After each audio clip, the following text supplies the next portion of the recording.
Hi everyone, this is Parvinder Kumar. आप सभी का अपने चैनल लॉजिक एजुकेशन में हार्दिक स्वागत है। तो दोस्तों, जो हमने ज्योग्राफी की सीरीज चलाई थी, इसमें हम पीछे जो पहला चैप्टर है वो हम कर चुके हैं। ठीक है, जो पहला चैप्टर था वो हम कर चुके हैं। आज हमारा दूसरा चैप्टर है, उसके क्वेश्चन वगैरह करवा दिए। बस उसके जो फिल इन द ब्लैंक्स थे और एक दो इतना है, बस उसमें फिल इन द ब्लैंक्स वो मैंने करवाया नहीं, क्योंकि वो पार्ट पढ़ लिया, उसी में हो जाएंगे। ठीक है, क्वेश्चन करवा दिए। अब आते हैं जो दूसरा पार्ट है हमारा, ग्लोब, अक्षांश एवं देशांतर, कि ग्लोब क्या है, कैसे क्या चीज़ें होती है। ठीक है, उसी के आधार पर है। जैसे अब हमारा पहला ये चैप्टर है हमारा, जैसे देखो सेकंड नंबर चैप्टर, चैप्टर का नाम है ग्लोब, अक्षांश एवं देशांतर। देखो, मैं पढ़ना स्टार्ट करता हूँ, आप ध्यान से देखते जाना चीज़ों को। पिछले अध्याय में आप पढ़ चुके हैं कि हमारी पृथ्वी गोलाकार नहीं है, कि जो हमारी पृथ्वी है वो गोलाकार नहीं है। यह उत्तर एवं दक्षिण ध्रुवों पर थोड़ी चपटी हुई, मतलब जो इसके उत्तरी ध्रुव और जो दक्षिणी ध्रुव है ना, उन पर से थोड़ी चपटी हुई है, और जो मध्य में थोड़ी उभरी हुई है। मतलब जो किनारे हैं उत्तर और दक्षिण के साइड के, उनमें से क्या है, ये चपटी हुई है, और जो बीच में से क्या है, थोड़ी उभरी हुई है। क्या आप कल्पना कर सकते हैं, मतलब क्या आप ऐसा सोच सकते हैं कि किस प्रकार की हो सकती है? आगे देखो। इस संबंध में जानकारी इस संबंध में जानकारी प्राप्त करने के लिए आप अपनी कक्षा में ग्लोब को सावधानीपूर्वक देखिए। ग्लोब पृथ्वी का लघु रूप में एक वास्तविक प्रतिरूप है। मतलब कहते हैं या मानना है कि जो हमारी पृथ्वी है ना, वो ग्लोब की तरह है। यानी कि जो ग्लोब को देख लिया तो समझो हमारी पृथ्वी को देख लिया। ठीक है, अब आगे देखो, आपके सामने एक ग्लोब दिखा रखा है, और इसमें अक्ष दिखा रखा है कि इसका अक्षांश, यानी कि ये इस जगह से घूमता है। इसका बीच का सेंटर देखो आप ध्यान से। ठीक है, अब आगे देखो, जो ग्लोब है वो विभिन्न प्रकार या विभिन्न आकार एवं प्रकार के हो सकते हैं। ग्लोब है वो कई प्रकार के हो सकते हैं, विभिन्न, जिनका आकार अलग होगा, प्रकार अलग। कैसे? देखो, बड़े ग्लोब जो आसानी से एक स्थान से दूसरे स्थान नहीं ले जाए जा सकते, जैसे पॉकेट में रखने योग्य छोटे ग्लोब, तथा गुब्बारे जैसे ग्लोब हो गया। ठीक है, जिनमें हवा भरी जा सकती है एवं आसानी से एक स्थान से दूसरे स्थान तक ले जाया जा सकता है, जिनको, मतलब बड़े ग्लोब होते हैं। और छोटे ग्लोब, बड़े वो होते हैं जिनको एक स्थान से दूसरे स्थान तक आसानी से नहीं ले जाया जा सकता, और छोटे होते हैं उनको ले जा सकते हैं। जैसे छोटा हुआ उसको पॉकेट में डाल लिया, अपने बैग में डाल लिया। ठीक है, आगे देखो, ग्लोब स्थिर नहीं होते। जो ग्लोब हैं वो क्या नहीं होते, स्थिर नहीं होते एक जगह पर। ठीक है, उसके बाद उसे इसे उसी प्रकार घुमाया जा सकता है जैसे कुम्हार का पहिया या लट्टू घूमता है। आपने देखा होगा। अब आप इसके थोड़ा सा हाथ लगाओगे, साइड से घुमाना स्टार्ट करोगे ना, तो जो बीच के इसके अक्षांश लगी हुई जो रेखा आप देख रहे हो, जहाँ पर अक्ष लिखा हुआ है, वो और ऊपर वाला किनारा बिल्कुल इसके बीचों बीच से थोड़ा आप इस में घूमने लग जाएगा ये। ठीक है, जैसे कुम्हार लट्टू घुमाता है, पहिया घूमता है, ऐसे गलों पर देशों, महाद्वीपों तथा महासागरों को उनके सही आकार में दिखाया जाता है।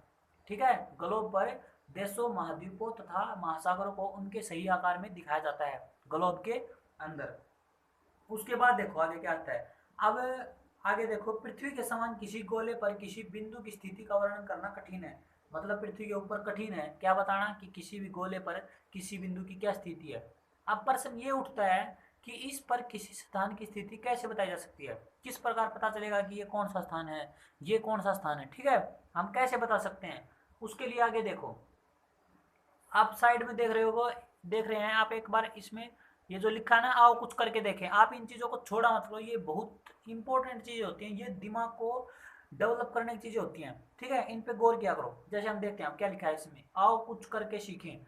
एक बड़ा सा गोलाकार आलू या गेंद लो, मतलब आप आलू ले लो या गेंद लो, स्वेटर बुनने वाली सलाई ये को उसके अंदर घुसा दो। मतलब जैसे आपने एक प्लास्टिक की बॉल ले ली, ठीक है, गेंद बोलते हैं जिसको, प्लास्टिक की ले ली, हम उसके बीचों बीच एक सुई, जो बड़ी सुई आती है, उसको अंदर से डाल दें। अब आप उसको, सुई डल गई, वो सुई डली है ना, वो उसके अक्ष का काम कर रही है।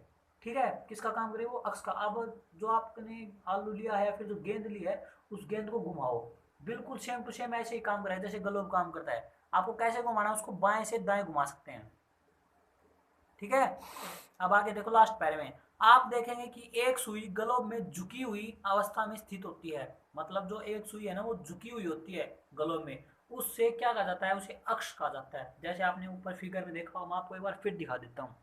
जैसे आप फिगर में देखो, यहाँ पर अक्ष कैसे झुका रखी है। ठीक है ना, आगे, ग्लोब पर वे दो बिंदु जिनसे होकर सुई गुजरती है, उत्तर ध्रुव तथा दक्षिणी ध्रुव है। मतलब एक साइड से सुई जहाँ से घुसी और दूसरी साइड जहाँ से सुई बाहर निकली, तो एक साइड उसका उत्तरी ध्रुव कहलाता है और दूसरी साइड उसका दक्षिणी ध्रुव। जैसे आपने देखा था अभी अभी, दक्षिणी ध्रुव और उत्तरी ध्रुव से चपटी हुई है और बीच में से उभरी हुई है, ऐसी स्थिति है पृथ्वी की। आगे देखो, उसके बाद आता है कि ग्लोब को इस सुई के चारों ओर पृथ्वी की भांति पश्चिम से पूर्व की ओर घुमाया जा सकता है, लेकिन याद रखें इन दोनों में एक अंतर है, पृथ्वी पर वास्तव में ऐसी कोई सुई नहीं होती। मतलब जैसे हमने तो कल्पना की है, बस एक आलू लिया है और या फिर क्या बोलते हैं इसको, गेंद लिया, हम तो सिर्फ कल्पना कर रहे हैं इसको समझने के लिए, बट पृथ्वी के अंदर वास्तव में ऐसा नहीं होता कुछ भी। यह अपने अक्ष पर चारों ओर घूमती है, जो एक काल्पनिक रेखा है। एक अन्य काल्पनिक रेखा भी ग्लोब को दो बराबर भागों में बांटती है। अब आगे देखो, जो ग्लोब को दो बराबर भागों में बांटती है ना, उसको क्या कहा जाता है, विषुवत वृत्त कहा जाता है। अब आप जैसे देखो, नीचे देख रहे होंगे, अब इसमें आप देखो, इसके अंदर ऊपर लिखा है उत्तर ध्रुव, आपको ध्यान से दिखाई दे रहा होगा, उसमें ऊपर देखो उत्तर ध्रुव है, उसके जस्ट नीचे 80 डिग्री ऊ लिखा हुआ है, उसका मतलब है 80 डिग्री उत्तर, फिर 60 डिग्री उत्तर, फिर 40 डिग्री उत्तर, फिर 20 डिग्री उत्तर। उसके नीचे देखो डॉट डॉट डॉट वाली लाइन लगी है, 20 डिग्री उत्तर से नीचे और 20 डिग्री दक्षिण से ऊपर। देखो बीच में वो जो लग रही है ना डॉट डॉट डॉट वाली लाइन, उसको विषुवत वर्त बोलते हैं। क्यों? क्योंकि ये जो वर्त है, ये जो लाइन है वृत्त को, इसको ग्लोब को दो बराबर भागों में बांटती है। कितने भागों में बांटती है? दो बराबर भागों में। इसको क्या बोलते हैं? विषुवत वर्त। आगे देखो, पृथ्वी के उत्तर में स्थित आधे भाग को उत्तरी गोलार्ध कहा जाता है। मतलब जो पृथ्वी का आधा भाग जो उत्तर में स्थित होता है उसको उत्तरी गोलार्ध बोलते हैं, और जो दक्षिणी भाग होता है उसको दक्षिणी गोलार्ध बोलते हैं। ये दोनों बराबर के आधे भाग होते हैं, मतलब दोनों बराबर बराबर होते हैं। इस प्रकार विषुवत वर्त पर पृथ्वी पर एक काल्पनिक वर्त बनाती है, एवं यह पृथ्वी पर विभिन्न स्थानों की स्थिति बताने का सबसे महत्वपूर्ण बिंदु है। समझ में आएगा? विषुवत वर्त से ध्रुवों तक स्थित सभी समानांतर वर्तों को अक्षांश रेखाएं कहा जाता है। अब बात आती है कि अक्षांश रेखाएं क्या होती हैं, देशांतर क्या होती है, जैसा कि हम स्टार्टिंग में सुने थे नाम। अब देखो आगे आएगा, आगे आप बढ़ते जाएंगे। विषुवत वर्त शून्य अंश अक्षांश को दर्शाती है। मतलब जो विषुवत वर्त है, जैसे आपने देखा होगा ऊपर 20 डिग्री उत्तर गया, फिर 40 डिग्री उत्तर, 60 डिग्री, ऐसा विषुवत वर्त पर है ना 0 डिग्री होता है। विषुवत वर्त पर कितना होता है? 0 डिग्री। चूंकि आगे है, विषुवत वर्त से दोनों तरफ ध्रुवों के बीच की दूरी पृथ्वी के चारों ओर के वर्त का 1/4 है। मतलब ऐसे बोल रहा है कि जो विषुवत वर्त से दोनों तरफ के ध्रुव, कौन कौन से ध्रुव? दोनों तरफ के, उत्तर ध्रुव और दक्षिण ध्रुव, उनके जो बीच की दूरी है ना, वो पृथ्वी के चारों ओर का वर्त है। पृथ्वी के चारों ओर का वर्त का 1/4 है, चौथा भाग है। मतलब जैसे मान लो ये पूरी सर्कुलर आकार के अंदर है, इसके अंदर मान लो 360 डिग्री का अंश है, 360 डिग्री। अब इसने कहा है कि पृथ्वी मान लो 360 डिग्री है, और जो उत्तरी ध्रुव और दक्षिणी ध्रुव के जो बीच में कितना बताया इसने, उसका चौथाई भाग है, तो चौथाई 360 डिग्री 40, उसका चौथाई भाग निकालेंगे कितना आ जाएगा? 90 डिग्री। ठीक है, तो एक 90 डिग्री का हो गया। इस प्रकार 90 डिग्री उत्तरी अक्षांश उत्तर ध्रुव को दर्शाता है, और जो 90 डिग्री दक्षिणी अक्षांश से दक्षिणी ध्रुव को दर्शाता है। ठीक है, आगे देखो, इस प्रकार विषुवत वर्त के उत्तर के सभी समानांतर रेखाओं को उत्तरी अक्षांश कहा जाता है। मतलब विषुववर्त के उत्तर की सभी, मतलब विषुवत वर्त से लेकर उत्तर ध्रुव की तरफ की जितनी भी रेखाएं होती हैं उनको क्या कहा जाता है? उत्तरी अक्षांश। और जो विषुवत वर्त से और दक्षिणी ध्रुव है उसके बीच की रेखाओं को क्या कहा जाता है? दक्षिणी अक्षांश। ठीक है, आगे आता है, इसलिए प्रत्येक अक्षांश के मान के साथ उसकी दिशा यानी उत्तर से या दक्षिण भी लिखा जाता है। सामान्यतः इसे उत्तर या दक्षिण या ऊ डॉट और दैट डॉट लिख रखा है, अक्ष इसे कहा जाता है। ठीक है, सामान्यतः इसमें ऐसा माना जाता है। ठीक है, आगे देखो,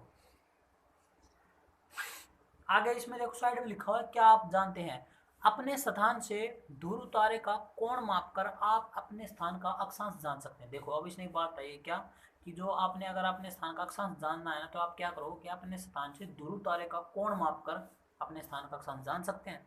दैट सिंपल। ठीक है, आगे देखो, उदाहरण के लिए अब इसमें नीचे देखो, जब हम इस पैरे के अंदर पढ़े थे इसलिए प्रत्येक वाले में, उदाहरण के लिए महाराष्ट्र में चंद्रपुर एवं ब्राजील का है दक्षिण अमेरिका में बेलो होरिजोंटे, दो जगह है, महाराष्ट्र में चंद्रपुर और ब्राजील में बेलो होरिजोंटे, दोनों एक ही अक्षांश 20 डिग्री पर स्थित हैं।